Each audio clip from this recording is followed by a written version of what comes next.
అవునమ్మి, మా మాధురికి ఇంత మంచి సంబంధం కుదిరిందంటే అంతా నీ పుణ్యమే. ఇందులో నేను చేసిందేం లేదత్తయ్య గారు, ఏదో నాకు తోచింది నేను చెప్పానంతే. ఎదుటి వాళ్ళకి మంచి జరుగుతుంది అంటే చూసి ఓర్వలేని ఈ రోజుల్లో ఒక ఆడపిల్ల మంచి గురించి ఆలోచించాలి అంటే ఎంత గొప్ప మనసు ఉండాలమ్మా. నిషి, ఇప్పుడు జరిగేది చూస్తుంటే ఇవాళ పక్కన కూర్చోబెట్టారు, రేపు మెల్లగా పక్కన పెట్టేసేలా ఉన్నారే. ఆ ప్లేస్ నాది, ఆ ప్రేమ నాది, ఈ ఇంట్లో పెత్తనం నాది. అలాంటిది ఇవన్నీ ఒక్క రోజుతో తన్నుకుపోతా అంటే చూస్తూ కూర్చోటానికి నేనేమి పిచ్చిదానికి కాదు కాచి. నాది అనుకున్నది ఏది నేను వదలను. చిచి, ఈ రసం చేసింది ఎవరు? నేనే నిషి. ఏమైంది, నచ్చలేదా? నచ్చడానికి ఏముంది దీంట్లో? వేడి నీళ్లు అన్నంలో కలుపుకొని తింటున్నట్టుంది. ఆయన నిన్ను వంటింట్లోకి అడుగు పెట్టొద్దు, వంట చేయొద్దు అని చెప్పాను కదా. మీరు ఫంక్షన్ కి వెళ్ళి బాగా అలసిపోయినట్టున్నారు కదా, అందుకే నేను చేశాను. కానీ ఇప్పుడు నేను తింటున్నాను, బానే ఉంది. అంటే నేను అబద్ధం చెప్తున్నానా? చెప్పవే, నేను అబద్ధం చెప్తున్నానా? ఆయన కుర్చీలో కూర్చున్నంత మాత్రాన ఇంటి కోడలు అయిపోయాను అనుకుంటున్నావా? పచ్చకమ్మర్లు వచ్చిన వాళ్ళకి లోకమంతా పచ్చగానే కనిపిస్తుందంట. అంటే ఇప్పుడు నా ఇంట్లో వంట నాకు నచ్చలేదని చెప్పే స్వేచ్ఛ కూడా లేదా వదినా నాకు? నువ్వు చెప్పింది నిజమే అయితే ఆ వంట టేస్ట్ లేకుండా ఉంటే ఇంట్లో ఇంతమంది అంత ఇష్టంగా ఎలా తింటున్నారు? వాళ్ళకి రాని సమస్య నీకు మాత్రమే వచ్చిందంటే ఇక్కడ సమస్య వంటో నువ్వే డిసైడ్ చేసుకోని. అందరూ దీన్ని వెనకేసుకొచ్చి చాలా పెద్ద తప్పు చేస్తున్నారు వదినా. ఇది పాము లాంటిది, దూరం పెట్టాలి తప్ప పెంచుకుంటాం పాలు పోస్తామంటే ఏదో ఒక రోజు కాటేసి వెళ్ళిపోతుంది. జగదాత్రి నిలువెత్తు ప్రేమకు నిదర్శనం నిషి. ఈ కొన్ని రోజుల పరిచయంలోనే ఇంతమందికి అర్థమైనా ఈ విషయం నీకెందుకు అర్థం కాలేదో నాకు అర్థం కావడం లేదు. జగదాత్రికి ప్రేమించడం భరించడం తప్ప కాటేయడం, మాటలతో ఎదుటి వాళ్ళని బాధపడడం తెలీదు నిషి. ప్రేమ అంటే ఏంటో నీకు ఇంకా అర్థం కాలేదు. అయినా రోజు మేము ఇలా నీకు చెప్పాల్సిన అవసరం రా. జగదాత్రి నీకు తోబుట్టు అవ్వడం ఎంత అదృష్టమో. నువ్వు జగదాత్రి ప్రేమని అర్థం చేసుకున్న రోజు నీకు అర్థమవుతుంది. చాలే ఆపుదినా, కొంచెం గ్యాప్ దొరికితే చాలు జగదాత్రి భజన చేయడానికి రెడీ అయిపోతాం.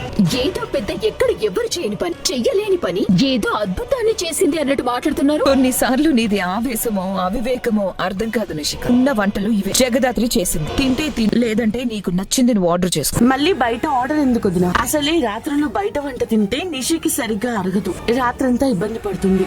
నీకేం కావాలో చెప్పు నిషి, 10 నిమిషాల్లో నేను వండేస్తాను. అది జగదాత్రి అంటే. అమ్మి నువ్వు కూర్చో. అమ్మి నిషిక, ఈ పూటకి ఎలాగోలా తినేసేయి. రేపటి నుంచి నీకేది నచ్చితే అది, ఎలా నచ్చితే అలాగే చేద్దాంలే. హలో, ఓకే వస్తున్నా, 10 నిమిషాల్లో ఉండు. జగదాత్రి చెప్పండి వదినా. నేను అర్జెంట్ గా ఆఫీస్ కి వెళ్ళాలి. ఇవి ల్యాండ్ డాక్యుమెంట్స్ నా బెడ్రూమ్ లాకర్ లో పెట్టి. సరే వదినా, జాగ్రత్త. డాక్యుమెంట్స్ ని నేను జాగ్రత్తగా దాస్తాను, మీరు వెళ్ళండి. ఈ పెళ్లి అవ్వకూడదు. జరిగితే ఇక ఈ ఇంటిని వాణ్ణి విడదీయలేను. ఈ వంశానికి, ఈ సామ్రాజ్యానికి ఒక్కడే వారసుడు ఉండాలి, అది నేనే అయి ఉండాలి. ఈ ఇంటి ఆడుపడుచు పెత్తనమి పక్కన పెట్టేద్దాం అనుకున్నా, అలాంటిది ఇప్పుడు ఈ అనవకరాల్ని ఎలా వదులుతాం? ఇదంతా ఆ ల్యాండ్ లోనే వచ్చింది. ఆ డాక్యుమెంట్స్ ని రాత్రికి రాత్రే మాయం చేస్తే అప్పుడు ఈ పెళ్లి ఎలా జరుగుతుందో నేను చూస్తా. చూస్తూ ఉండి జగదాత్రి, ఓటమిని దగ్గరికి చేర్చే సమయం ఆసనమైంది. ఈ రాత్రి అక్క రూమ్ లో నుండి ఆ ల్యాండ్ డాక్యుమెంట్ మాయం చేసి ఆ నేరాన్ని జగదాత్రి వాళ్ళ మీద వేస్తే ఒక దెబ్బకి 2 పిట్టల్లాగా 2 సమస్యలు పోతాయి. కేదార్, బయట ఎవరో తిరుగుతున్నట్టున్నారు. దాత్రి, అర్ధరాత్రి నిద్ర లేపి ఇంట్లోకి ఎవరో వచ్చారు అంటావు ఏంటి దాత్రి? పడుకునే ముందు నీ పోలీస్ బ్రెయిన్ ని ఆఫ్ చేయమని నీకు చెప్పాను కదా, పడుకో. లేదు కేదార్, పక్కగా ఏదో ఫ్లవర్ హౌస్ కింద పడ్డట్టు. కాసేపటి తర్వాత నేను మళ్ళీ నేల మీద సరిగ్గా పెట్టిన సౌండ్స్ నేను విన్నాను. సరే పద చూద్దాం. దాత్రి, ఎవరో డాక్యుమెంట్స్ తీసుకెళ్లిపోతున్నారు. అసలు డాక్యుమెంట్స్ వదిన రూమ్ లో ఉన్నాయని వీడికి ఎలా తెలిసింది? అంటే ఇది ఇంట్లో వాళ్ళ పనేనా? జగదాత్రి, ఇవి ల్యాండ్ డాక్యుమెంట్స్ నా బెడ్రూమ్ లాకర్ లో పెట్టి. యువరాజ్, ఆ ముసుగు దొంగ యువరాజ్. కేదార్, తన ఆస్తి పేపర్స్ ని తనే ఎందుకు దొంగతనం చేస్తున్నాడు? అది కూడా మాధురి పెళ్లి కోసం దాచిన డాక్యుమెంట్స్ ని దొంగతనంగా ఎందుకు తీసుకెళ్తున్నాడు? యువరాజ్ ప్లాన్ ఏంటో తెలీదు కానీ పేపర్స్ మాత్రం ఇల్లు దాటకూడదు. 10 కేదార్. అమ్మాయ, ఈ ఎవ్వరికంట పడకుండా సక్సెస్ఫుల్ గా డాక్యుమెంట్స్ కొట్టేసి ఇప్పుడు ఈ పెళ్లి ఎలా జరుగుతుందో నేను చూస్తాను. ఛాన్స్ పెళ్లి కళ్ళు మూసుకుని పాలు తాగి ఎవ్వరూ చూడలేదు అనుకున్నట్టు దొంగతనం చేసి ఎవ్వరికి దొరకకుండా వెళ్లిపోదాం అనుకున్నావా? ఈ వాయిస్ విన్నట్టే ఉంది కానీ ఏదో తేడాగా ఉంది. ఆ డాక్యుమెంట్స్ ఇక్కడ పెట్టి వెళ్ళిపో. ఈ విషయం ఇక్కడితోనే ఆగిపోతుంది. అదే మేం పట్టుకుంటే విషయం పోలీసుల వరకు వెళ్తుంది, స్టేషన్ వరకు వెళ్తావు. గొడవద్దు, డాక్యుమెంట్స్ ఇవ్వు. నా దగ్గరికి వస్తే చంపేస్తాను. నేనెవరో మీకు తెలుసా? డాక్యుమెంట్స్ ఎత్తుకెళ్ళడానికి వచ్చిన దొంగవని తెలుసు. మర్యాదగా డాక్యుమెంట్స్ ఇచ్చేయి. ఏంటి మీకు ఇచ్చేది? ఏంట్రా అర్ధరాత్రి ఈ సౌండ్స్? ఎవరు?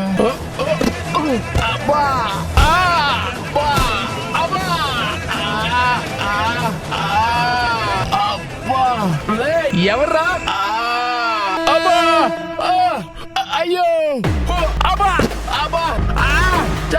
వైపు చూడాలంటే కూడా భయపడతారు. ఇంకా ఇంట్లో దొంగతనానికి ఎలా వస్తారు? ఇది ఖచ్చితంగా ఇంట్లో ఉన్న దొంగల పని. నువ్వు ఎవరి గురించి చెప్తున్నావో మాకు అర్థం కావట్లేదమ్మా. మీకింకా ప్లాన్ అర్థం కాలేదు కాబట్టి మీతో ఆడుకుంటున్నారు మావయ్య.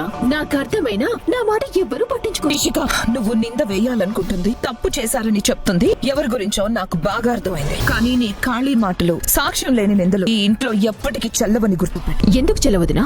ఈ ఇంట్లో నాకు విలువలేదా? నా మాటకు విలువలేదా? ఇవాళ నాకు తెలియాలి. విలువలేంది నీకో నీ మాటకో కాదు నిషి. నీ నిందలకి, నీ కారణం లేని కోపానికి, ఆలోచన లేని నీ ప్రవర్తనకి విలువలేదు. ఈ ఇంటి కోడలైన నన్ను పక్కన పెట్టి అనామకులైన వాళ్ళని నెత్తిన పెట్టుకొని చాలా పెద్ద తప్పు చేస్తున్నావుదిరా. ఎవరినైనా గుండెల్లో పెట్టుకుని అభిమానించడం తప్ప ఈ వజ్రపాటి కౌశికి ఎవరిని నెత్తిన పెట్టుకుని మరి పూజించదు. ఆ విషయం నీకు అర్థమైన రోజు ప్రతిదానికి ఇలా గొడవ పడు. అమ్మి, ఇద్దరు మళ్ళీ మాటల యుద్ధం మొదలు పెట్టకండి. ఇంట్లో దొంగలు పడ్డారు అంటున్నారు. ముందు ఎవరి గదిలో ఏమేం పోయాయో వెతుకుదాం పదండి. ఒక్క నిమిషం అత్తయ్య గారు, ఆ వచ్చిన దొంగ దేనికోసం వచ్చాడు, దేని దొంగలించబోయాడు మనం వెతకాల్సిన అవసరం లేదు. మరి ఆ వచ్చిన దొంగ దేన్ని దొంగతనం చేశాడో మనకెలా తెలుస్తుంది? తెలుస్తుంది వదినా, అంతే కదా యువరాజ్? నేను దొంగతనానికి వచ్చానని జగదాత్రికి ఎలా తెలిసింది? అంటే నన్ను ఆపి నా దగ్గర ఉన్న డాక్యుమెంట్స్ ని తీసుకుంది ఈ జగదాత్రి కేదారేనా? ఏంటి యువరాజ్ అలా చూస్తున్నావు? చెప్పు. ఏంటి పిచ్చి పిచ్చిగా ఉందా? ఆ దొంగ ఏం తీసుకెళ్లాడో మా ఆయనకెలా తెలుస్తుంది? తెలుస్తుంది నిషిక, బ్రదర్ కే బాగా తెలుస్తుంది, అంతే కదా బ్రో? నేనే దొంగ అని జగదాత్రి కన్ఫర్మ్ చేసి చెప్తే నన్ను ఆపింది వీళ్ళిద్దరు. అంటే అంత తెలివిగా మొహం కనిపించకుండా కొట్టి డాక్యుమెంట్స్ తీసుకెళ్లారంటే అప్పుడు పోలీసులు వీళ్ళిద్దరే అనుకోవాలి. అబ్బోడా, ఏంది ఇంతమంది అడుగుతా ఉంటే దిమ్మ చెక్కలాగా అట్ట నిలబడి ఉన్నావు? ఏమని చెప్తాడు పెద్దమ్మ? అసలు ఎవరు వచ్చారు, ఎందుకు వచ్చారు అన్నయ్యకి ఎలా తెలుస్తుంది?